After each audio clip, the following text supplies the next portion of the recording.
Pinupuri ka namin, O Diyos, Ama, Anak, at Espiritu Santo. Salamat, Ama, na ibinigay mo sa amin si Jesus na iyong anak, na namatay para sa aming kasalanan, iyong muling binuhay, iniakyat at iniluklok sa iyong kanan sa langit.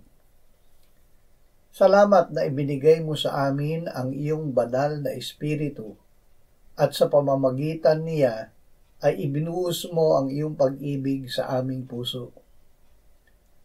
Ikaw, Ama, ang umibig sa amin kahit hindi ka namin inibig. Sinugo mo ang iyong anak na pantubos sa aming mga kasalanan. Dahil sa iyong pag-ibig na ibinuhos mo sa aming puso, mag-iibigan kami sa isa't isa.